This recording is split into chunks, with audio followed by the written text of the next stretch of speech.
যাবতীয় প্রশংসা, আরাধনা, স্তুতি সে মহান পরম করুণাময় মহামহিম আল্লাহ রব্বুল আলামিনের জন্য, যে আল্লাহ পাক রব্বুল আলামিন আমাদের প্রতি অত্যন্ত দয়া করে আমাদেরকে ইসলামের ছায়াতলে রেখে এই পর্যন্ত পুত পবিত্র হয়ে মসজিদ আসার একত্রিত হওয়ার তৌফিক দান করেছেন। সংক্ষিপ্ত আকারে আমরা তার প্রশংসা করব, আলহামদুলিল্লাহ। তারপরে পরে লক্ষ কোটি দরুদ ও সালাম বর্ষিত হোক সে মহান রসুলের ওপর, যার অক্লান্ত পরিশ্রমের মাধ্যমে আজ থেকে 1450 বছর পূর্বে শুধু মক্কা মদিনা নয় এবং সারা পৃথিবী জুড়ে এক নাগারে 1400 বছর ধরে অনর্গল প্রতিনিয়ত প্রত্যেক ঘরে ঘরে আজ আমাদের সবাই পর্যন্ত কোরআন তেলাওয়াত হতেই রয়েছে। সে রসুলের উপর অসংখ্য দরুদ ও সালাম বর্ষিত হোক। আমরা প্রাণ খুলে সে রসুলের উপর দরুদ পাঠ করব। আমরা বলবো আল্লাহুম্মা সাল্লি আলাইহি আল্লাহুম্মা বারিক আলাইহি। জুমার দিনকে বিশেষ করে দরুদ পাঠের দিন বলা হয়। এই দিনে দরুদ পাঠের ফজিলত অনেক বেশি। যদি কোনো ব্যক্তি একবার দরুদ পাঠ করে, তাতে ছোট দরুদটা হোক অথবা দরুদ ইব্রাহিমটা হোক, তো আল্লাহ রাব্বুল আলামিন তার ওপর আল্লাহর পক্ষ থেকে 10টি রহমত বর্ষণ করা হয়, 10টি গুনাহ ক্ষমা করে দেওয়া হয় এবং 10টি মর্যাদা বৃদ্ধি করে দেওয়া হয়। এটা দরুদ পাঠের ফজিলত। আমরা সংক্ষিপ্ত তার ওপর আরেকবার দরুদ পাঠ করব। আল্লাহুম্মা সাল্লি ওয়া সাল্লিম আলা নাবিয়্যিনা মুহাম্মদ। সম্মানিত সুধী, আমি পবিত্র কোরআন থেকে 2টা আয়াত আপনাদের সামনে আলোচনা করেছি, উপস্থাপনা করেছি এবং তিরমিজি ইবনে মাজাহ গ্রন্থের একটা হাদিস তেলাওয়াত করেছি।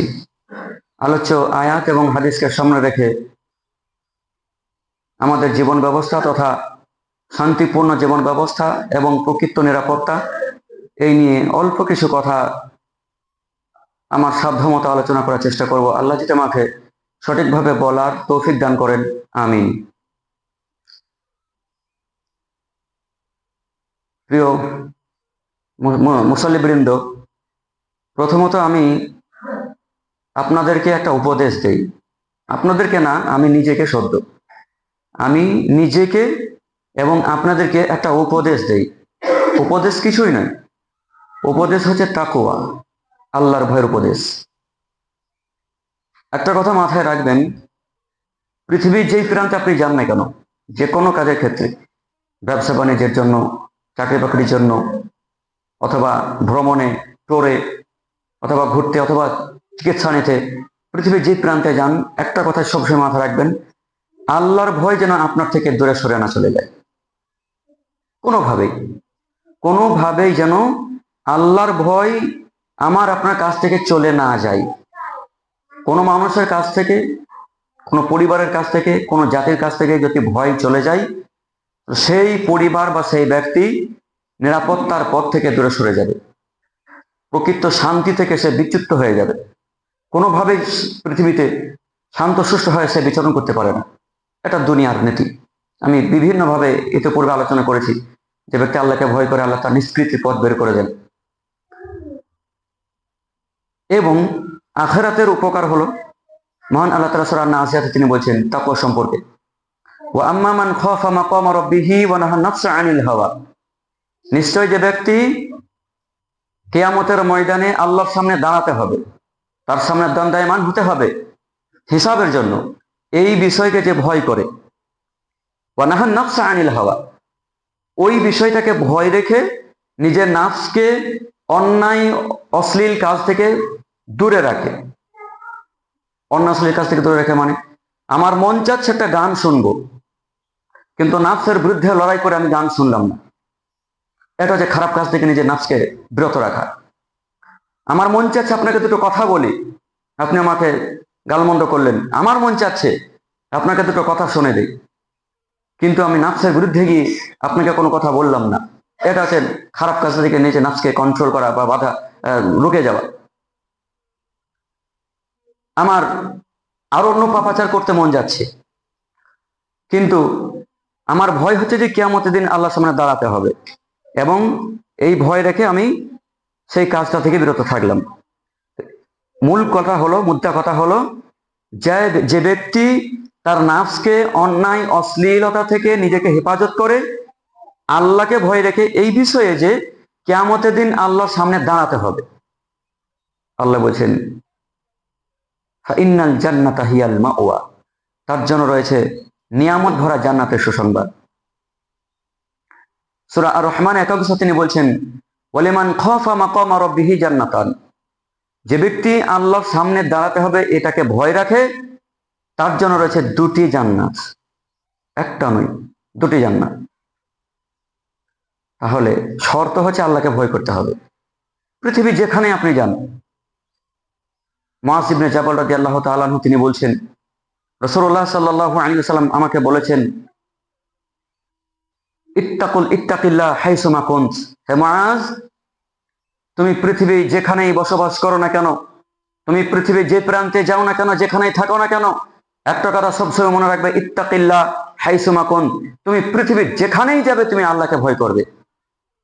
এবং ওয়াতবিইস সাইয়্যাতাল হাসানা, যখন কোনো অন্যায় কাজ তোমার দ্বারা হয়ে যাবে, কোনো পাপের কাজ তোমার দ্বারা হয়ে যাবে, তখন তুমি সাথে সাথে একটা ভালো কাজ করবে, কেননা ওই ভালো কাজটা ওই মন্দ কাজটাকে মিটিয়ে দেবে।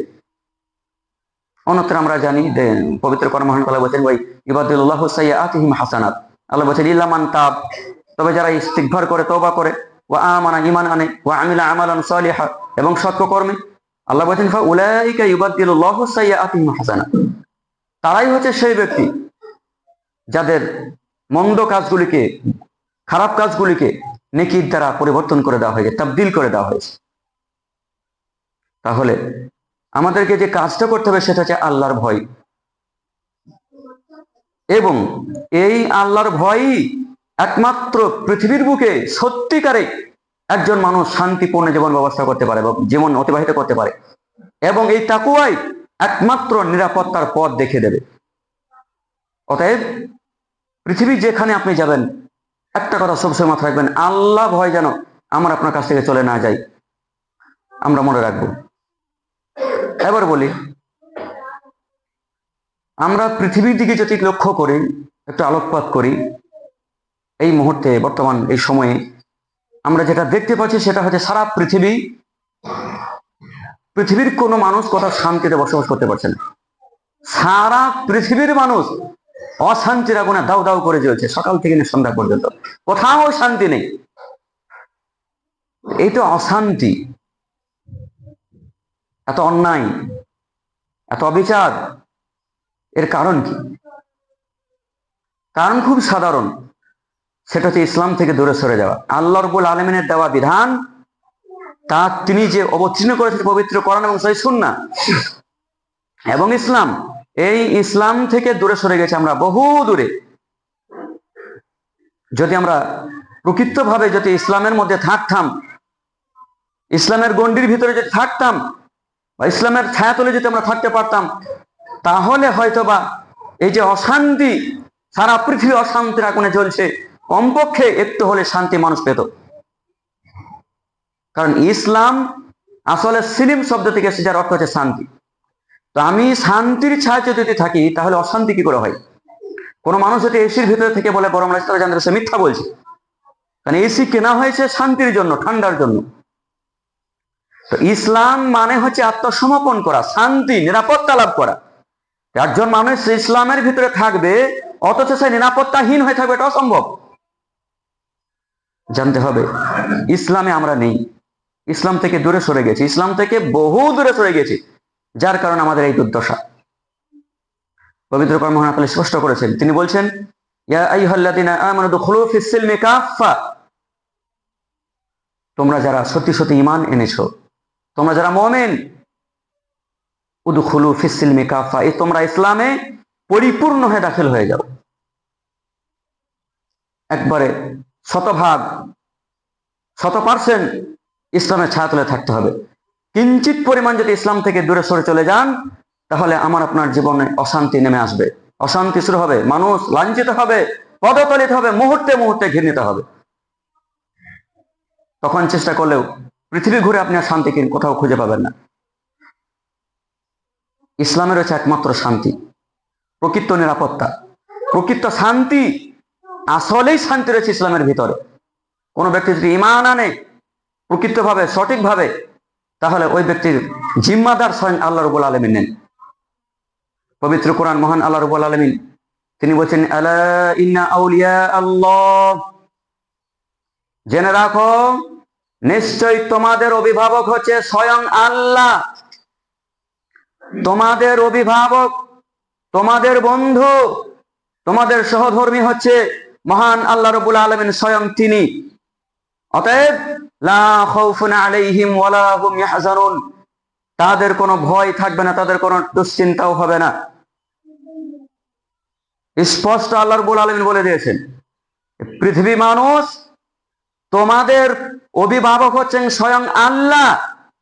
কাজেই আমার অভিভাবক যদি হয় আল্লাহ, আমার বন্ধু যদি হয় আল্লাহ, তাহলে আমার আবার সমস্যা কোথায়, টেনশন বা কোথায়, দুশ্চিন্তার কোনো কারণ নেই। অন্যত্র মহান আল্লাহ বলেছেন, ওয়ালা তাহিনু ওয়ালা তাহজানু ওয়া আনতুমুল আ'লাউনা ইন কুনতুম মুমিনিন। পৃথিবীর মানুষ, তোমরা একমাত্র বিজয়ী, ইন কুনতুম মুমিনিন, যদি তোমরা সঠিক করে মানে সত্যভাবে তোমরা যদি মুমিন হতে পারো, তোমাদের কোনো টেনশন নেই, তোমাদের কোনো দুশ্চিন্তাও নেই। ওয়ালা তাহিনু ওয়ালা তাহজানু, না টেনশন আছে আর না দুশ্চিন্তা আছে। ওয়া আনতুমুল আ'লাউন, বরং তোমরা হবে বিজয়ী, তোমরা থাকবে সবারই উপরে। শর্ত হলো ইন কুনতুম মুমিনিন, যদি তোমরা মুমিন হতে পারো। আমরা যদি সঠিক অর্থে, সত্যকারে, সঠিকভাবে যদি আমরা মুমিন হতে পারি, নিজেদেরকে ঈমান হিসেবে গড়ে তুলতে পারি, তাহলে এই শর্তগুলো হচ্ছে আল্লাহ আমাদের জন্য বলেছেন। আল্লাহ আমাদের নিরাপত্তা দায়িত্ব নিয়েছেন। তাহলে প্রকৃত শান্তি এবং নিরাপত্তা রয়েছে পবিত্র কোরআন এবং ইসলামে। প্রকৃত শান্তি রয়েছে ইসলামে। তাদের পর বলছেন, আল্লাযিনা আমানু, যারা ঈমান এনেছে, ওয়া কানু ইয়াত্তাকুন, এবং যারা আল্লাহকে ভয় করেছে, তাদের ব্যাপারে বলছেন, হুমুল বুশরা লাহুমুল বুশরা ফিদ দুনিয়া ওয়াল আখিরাহ। ওই সমস্ত ব্যক্তিদের জন্য রয়েছে সুসংবাদ ফিল হায়াতিদ দুনিয়া, দুনিয়ার জীবনে, ওয়াল আখিরাহ, এবং কিয়ামতে। তাহলে আল্লাহ রাব্বুল আলামিন যেভাবে আমাদেরকে জীবন পরিচালনা করতে বলেছেন, তিনি যেভাবে আমাদেরকে গাইড করতে চেয়েছেন, আল্লাহ রাব্বুল আলামিন আমাদেরকে যে গাইডলাইন দিয়েছেন, সেই পবিত্র কোরআন এবং হাদিসকে ফলো করে সামনে রেখে আমরা যদি আমাদের পথ অতিক্রম করে আমাদের পথ চলি, নিঃসন্দেহে আমাদের কোনো টেনশন হওয়ার কোনো দরকার ছিল না। আমাদেরকে আল্লাহর হতে হবে, আমাদের জীবন হবে আল্লাহর রঙে রঙিন। আল্লাহ রাব্বুল আলামিন পবিত্র কোরআনে তিনি বলছেন, সিবাগাতাল্লাহি ওয়া মান আহসানু মিনাল্লাহি সিবাগা ওয়া নাহনু লাহু আবিদুন। আল্লাহ বলছেন, সিবাগাতাল্লাহ, তোমরা বলো যে আমরা আল্লাহর রং গ্রহণ করলাম, আমরা আল্লাহর রঙে রঙিন হলাম, আল্লাহর রং গ্রহণ করলাম। ওয়া মান আহসানু মিনাল্লাহি সিবাগা, এবং বলো রঙের দিক দিয়ে আল্লাহ রাব্বুল আলামিন থেকে সর্বশ্রেষ্ঠ রং আর কার হতে পারে। এখানে আল্লাহর রং বলতে বলা হয়েছে ইসলাম, আল্লাহর রং বলতে বলা হয়েছে কোরআন, আল্লাহর রং বলতে বলা হয়েছে ঈমান, তাকওয়া, ভরসা, মুত্তাকিন ইত্যাদি। তাহলে আল্লাহর রঙে রঙিন হতে হবে। কোন ব্যক্তি যদি আল্লাহর রঙে রঙিন হতে পারে, আল্লাহ রাব্বুল আলামিনের নিয়ম অনুযায়ী যদি ওই ব্যক্তি তার জীবনকে পরিচালিত করতে পারে, নিঃসন্দেহে ওই ব্যক্তি হবে মুমিন, এবং এই সমস্ত মুমিনদের দায়িত্ব আল্লাহ স্বয়ং নিয়েছেন। তাহলে আমরা নিরাপত্তা লাভ করতে পারবো যদি আমরা সঠিকভাবে ইসলামকে ফলো করতে পারি। ইসলামের যাবতীয় বিধিবিধানকে যদি আমরা একনিষ্ঠ চিত্তে যদি আমরা সেগুলোকে গ্রহণ করতে পারি এবং পরবর্তীতে সেগুলো আমলে পরিণত করতে পারি, তাহলে আমাদের জন্য রয়েছে নিরাপত্তা, যা আল্লাহ স্বয়ং পবিত্র কোরআনে বিভিন্ন অংশে তিনি বলেছেন যে তাদের জন্য নিরাপত্তা। অতএব আমরা যে তাকে দেখছি পৃথিবীর বুকে যে মানুষ অশান্তি, খুনোখুনি, রাহাজানি, গীবত, পরনিন্দা, পরশ্রীকতা, অত্যাচার, অন্যায়, ভাই ভাই হত্যা, এভাবে যে চলছে সারা পৃথিবী মানুষ যে এই মানে অশান্তির আগুনে জ্বলছে, এর কারণ একটাই, সেটা হল ইসলাম থেকে বহু দূরে সরে চলে যাওয়া। আমরা এই পর্যন্ত এই মুহূর্তে এসে যেখানে পৌঁছেছে বর্তমান সময় আমাদের সামনে যেটা চলছে এসআইআর নামে, কি মনে হচ্ছে এটা এমনি চলে এসেছে, সরকার আমাদের পক্ষ থেকে এমনি চাপ দিয়ে দিয়েছে? এটা না। 2019 সালে যখন লকডাউন হয়, লকডাউন হয়েছিল কেন? করোনা ভাইরাসের জন্য। তো একটা ভাইরাস সারা পৃথিবীকে কাঁপে রেখে দিয়েছিল। নোটবন্দি, আদব কেউ ভাবনা চিন্তা করেছিল যে হঠাৎ করে এমন ভারত সরকার নোটবন্দির ঘোষণা করবে? সারা পৃথিবী কেঁপে উঠেছিল, ভারতবর্ষ কেঁপে উঠেছিল। তো এই যে সময়ে সময়ে আমাদের উপরে যে ছোটখাটো আযাব গুলো আসছে, মুসিবত গুলো আসছে, কেমন এমনি চলেছে সেগুলো? বা আগামীতে আমাদের জন্য কি অপেক্ষা করছে, আমাদের জন্য কি ধেয়ে আসছে, এ বিষয়ে আমরা কি এখনো পর্যন্ত কি অবগত আছি? আমরা আল্লাহ রাব্বুল আলামিন সর্বকালে যুগে যুগে এক এক নবীর কওমদেরকে ধ্বংস করে দিয়েছেন এক একটা পাপের কারণে। কোন নবীর কওমকে ধ্বংস করেছে ওই উকুন দিয়ে, কোন নবীর কোন কওমকে আযাব পাঠিয়েছিল একটা হাওয়া বাতাস দিয়ে, ঝড় দিয়ে। রাত্রে অন্ধকারে এমন একটা ঝড় এলো যেটা সারা পৃথিবীকে নিস্তেনাবুদ করে দিল, সকাল থেকে সবার ময়দান হয়ে গেছে। কোন জাতিকে আল্লাহ রাব্বুল আলামিন প্লাবন দিয়েছিলেন, বন্যা। কোন জাতিকে আল্লাহ দিয়েছিলেন আকাশ থেকে পাথর বৃষ্টির মতো বর্ষণ। সমস্ত কওমকে আল্লাহ কোন না কোন আযাব দিয়েছিল। এখন সেই রকম বড় আযাব আমাদেরকে দেননি শুধুমাত্র মুহাম্মদ সাল্লাল্লাহু আলাইহি ওয়াসাল্লামের দোয়ার বদৌলতে। রাসূল সাল্লাল্লাহু আলাইহি ওয়াসাল্লাম দোয়া করেছিলেন আল্লাহর কাছে, আল্লাহ তুমি যেন আমার কওমকে সমূলে ধ্বংস করে দিও না। সেই দোয়ার বরকতে, দোয়ার বদৌলতে আমরা এখনো পর্যন্ত পৃথিবীতে অশান্তি হলেও আমরা এখনো পর্যন্ত বিচরণ করতে পারছি। কারণ আমরা নিজেরাই, আমরা যা কিছু দেখছি দু চোখে, আমাদের উপরে যে সমস্ত শাস্তি গজব নেমে আসছে, সব আমাদের নিজেদের অপরাধ, নিজেদের অপরাধ, আমাদের কৃতকর্মের ফল। মহান আল্লাহ তাআলা তিনি বলেছেন, যাহারাল ফাসাদু ফিল বারি ওয়াল বাহরি বিমা কাসাবাত আইদিন নাস ইউযীকুহুম বা'দাল্লাযী আমিলু লাআল্লাহুম ইয়ারজিউন।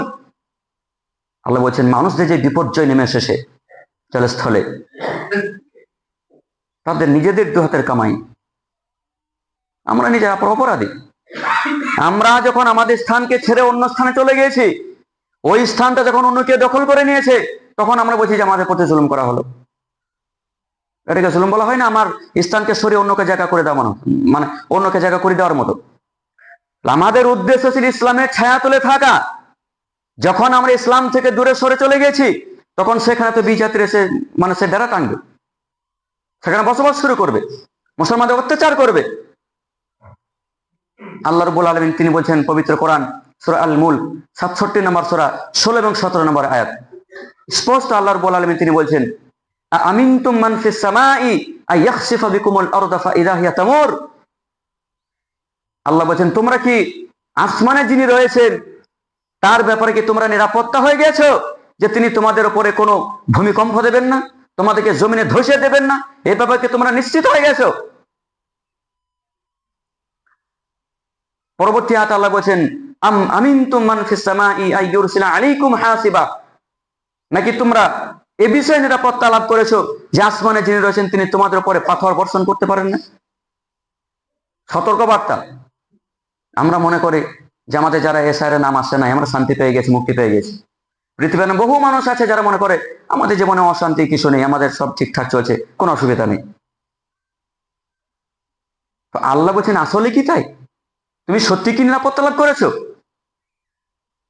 নাকি তুমি এই বিষয়ে ভেবেছো যে আল্লাহ রাব্বুল আলামিন যিনি আসমানে রয়েছেন, আমিনতুম মান ফিস সামা, আসমানে যিনি রয়েছেন তিনি তোমাদের উপর কোনো ওই পাথর বর্ষণ করতে পারেন না?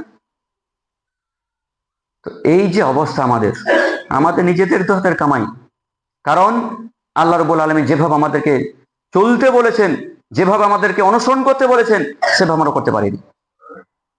আল্লাহ রাসূল সাল্লাল্লাহু আলাইহি ওয়াসাল্লাম স্পষ্ট তিনি বলছেন, আল্লাহ রাসূল সাল্লাল্লাহু আলাইহি ওয়াসাল্লাম তিনি বলেছেন, আবু হুরায়রা থেকে হাদিসটা বর্ণিত, তিনি বলেন রাসূল আল্লাহ ইয়াকুলুল্লাহু তাআলা আযজা ওয়া জাল্লা, হাদিসে কুদসি তিনি বলছেন, আল্লাহ বলেছেন কি, ইবনা আদম, হে আদম সন্তান, তাফাররাক লিইবাদাতি আমলাক সাদরাকা গিনান, তোমরা যদি আমার জন্য ইবাদতের জন্য সময় বের করো, আল্লাহ বলছেন কথা, তোমরা যদি আমার জন্য ইবাদতের জন্য যদি অবসর বের করো, সময় বের করো, তাহলে আমি তোমাদের অন্তরকে ঐশ্বর্য দিয়ে পরিপূর্ণ করে দেব। ওয়াসুদ্দাকা ফাকরাক, এবং তোমাদের ভিতর থেকে গরিবি বা এই যে নেই এটা পাচ্ছে না সেটা পাচ্ছে না, এই জিনিসটা তোমাদের কাছ থেকে দূর করে দেব।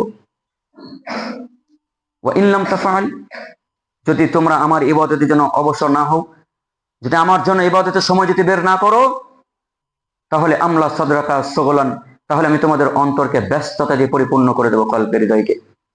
সারা জীবন ব্যস্ততা নিয়ে ছুটবেন সকাল থেকে সন্ধ্যা পর্যন্ত। একটু খুতবা যদি লম্বা সময় হয়ে যায় 2 মিনিট, একটু বেকা চোখ করে ঘড়ির দিকে তাকাবে আর বক্তার দিকে তাকাবে। আর এছাড়া ফরম জমাতে দিকে 3 ঘন্টা 4 ঘন্টা মানুষ দাঁড়িয়ে রয়েছে নির্দেশায়, কোনো সমস্যা নেই। এই তো আমাদের অবস্থা। যেই নির্দেশ ছিল মুমিনদের, মুসলমানদেরকে, ইয়া আইয়ুহাল্লাযিনা আমানু উদখুলু ফিস সিলমি কাফা, হে মুসলমান তোমরা যারা ঈমান এনেছো, ঈমানদারদেরকে বলছে, কথাটা ভালো করে বুঝবেন। একজন অমুসলিমকে বলতে পারতো, একজন ইহুদি খ্রিস্টানকে বলতে পারতো যে তোমরা ইসলামের মধ্যে পরিপূর্ণ হয়ে যাও, দাখিল হয়ে যাও। ইয়া আইয়ুহাল্লাযিনা আমানু, জানতে হবে আমাদের ভিতরে সঠিকভাবে ঈমান এখনো পর্যন্ত আসতে পারেনি, তাই তিনি বলছেন তোমরা ইসলামের মধ্যে পরিপূর্ণ দাখিল হও। শর্ত আল্লাহ বলছেন তোমরা যদি আমার জন্য ইবাদত সময় বের করো, অবসর হও, তাহলে আমি তোমাদের সময়, তোমাদেরকে, তোমাদের হৃদয়কে ঐশ্বর্য দিয়ে পরিপূর্ণ, যা কিছু প্রয়োজন জীবনে বসবাস করার জন্য। আর যদি না করো, তোমাদের জীবনটাকে একবার সংকীর্ণ করে দেবো, সারা জীবন লাইন দিয়ে থাকতে হবে আপনাকে। পবিত্র কোরআন মহান আল্লাহ তাআলা বলেন, ফাইদা ফারাগতা ফানসাব, যখন তুমি অবসর গ্রহণ করবে, যখন তুমি সময় পাবে, তখন তোমার রবের ইবাদতে একদম কঠোরভাবে মনোযোগ হও। আর আমাদের অবসর সময়টুকু খেলতামাশায়, গল্প গুজবে, কেসা কাহিনী, গীবত, পরনিন্দা, পরচর্চা, চারের ডলে, ওই 4 স্টলে বা আরো কোথাও যেখানে 5 জন মানুষ বসে যাবে, বা সেখানে সকাল হলো না সন্ধ্যা হলো কোনো খবর নেই। এই তো আমাদের অবস্থা। তো এই জাতির আর এসার হবে না তো কোন জাতির হবে? তারপরে বলছে ভারত সরকার আমাদের কেন জুলুম করবে? এটা জুলুম? কাগজপত্র ঠিক থাকার পরেও আপনার নাম দেখাচ্ছে কেন আছে? তা আপনার তো কার আসবে?